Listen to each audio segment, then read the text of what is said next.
Peace rallies are being held around the country to mark the 20th anniversary of the invasion of Iraq. More than 20,000 ADF personnel served in Iraq over 6 years, joining a US-led campaign which toppled Saddam Hussein but failed to find the weapons of mass destruction. Joining me live now is independent MP Andrew Wilkie, who 20 years ago was blowing the whistle on this, having quit his job within the Australian Defence Force. It must be quite something to reflect on. The reaction at the time to your claim, say these weapons of mass destruction are not going to be there, we shouldn't be doing this. What was the reaction in Australia at the time? Well, so I was working in the Office of National Assessment, now called the Office of National Intelligence, and it was clear to me that the case for war was false. It was clear to me that Iraq's weapons of mass destruction program was what I described as disjointed and contained. I thought we'd find something. Right. I was as shocked as anyone that they found nothing at all. So you thought they were trying, the program just wasn't advanced enough, and they wouldn't find the ready-to-go so-called weapons of mass destruction? That's right. I mean, I thought they were still trying, but I thought the sanctions, the inspections had bottled it up effectively. You know, I had in my mind maybe we'll find a couple of hundred mustard shells from the Iran-Iraq war or something like that. But of course, they found absolutely nothing. They found absolutely nothing about cooperation between Iraq and the Al-Qaeda terrorist network, which was the other pillar of the official case for war. So I resigned from ONA and went public with that, and watched with interest as it all unfolded. I was not working as a journalist at the time. I remember it, as a sort of someone that had recently come out of high school. For people that are not familiar with it, what was the atmosphere at the time when you were, it would have been a big step to take? Yeah, look, in the lead up to the war, it was immensely controversial. There were literally millions of people around the world taking to the streets, particularly in February 2003. It was a very, very polarising event in the community, politically, in the media. And of course, my resignation and disputing the official case for war was very controversial, particularly among my former colleagues.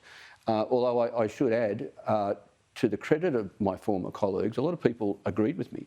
A lot of people agreed that the government in the United States, the United Kingdom and in Australia were over-egging it. They were stripping out all of the uncertainty and all of the ambiguity. And that was there. They could have been right, but the case wasn't there for the level of so-called certainty, essentially, on what these cylinders that this centred on could have been. Oh, well, there was an abundance of allegations. But my clear recollection is that within the intelligence community, there was still doubt being cast on exactly what the situation was on the ground in Iraq. And there was no shortage of us who were saying, let the weapons inspectors have more time. But of course, there was a tension between letting the weapons inspectors have more time to see what they could find and the timeline for the invasion. I mean, the political decision had been made to invade Iraq. Oh, you're off at that point. Yeah. We're at a time when the discussion of maybe a future conflict is happening again. You want Parliament to have so-called war powers. Is it difficult in practice because often they say, well, look, these are high-level briefings, we can't tell you all the information? It would be difficult for Parliament to be involved if it's an emergency situation and a government needs to act straight away. Obviously, the executive needs to have that authority to act in an emergency situation. But the lesson out of the United States, United Kingdom, Germany, France, the Netherlands and other countries is that when you are in a situation where something is being debated over months or maybe even years when it comes to something like Taiwan, there is a legitimate role for the Parliament to debate it and to vote on it. In some of those countries it's the law, in other countries like the UK it's... So with a situation such as Taiwan, it's not so much a high-level briefing, it's here's what China could do, what should we do? What do you think Australia should do if there was an actual invasion by China on Taiwan? Should we be involved? We should always act in Australia's national interest. It's as simple as that. We don't act in the national interest of the United States or the United Kingdom in AUKUS. We act in our best interests.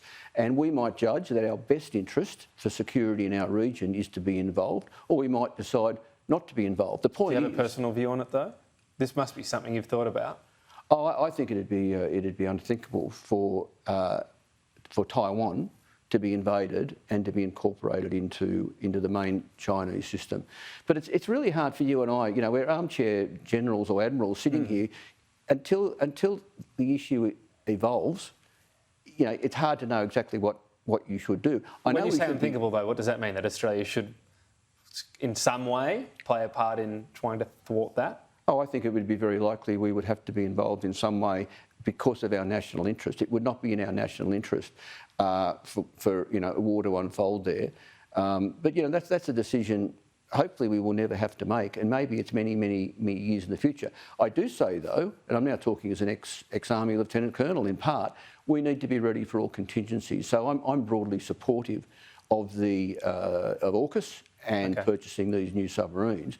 But it's always got to be in the context of an independent foreign and security policy where we make no promises to the US or the UK that, you know, we will be there no matter what. Richard Marles has said there's no promise. Andrew Wilkie, we're going to leave it there. Thank you. Thank you, Tom.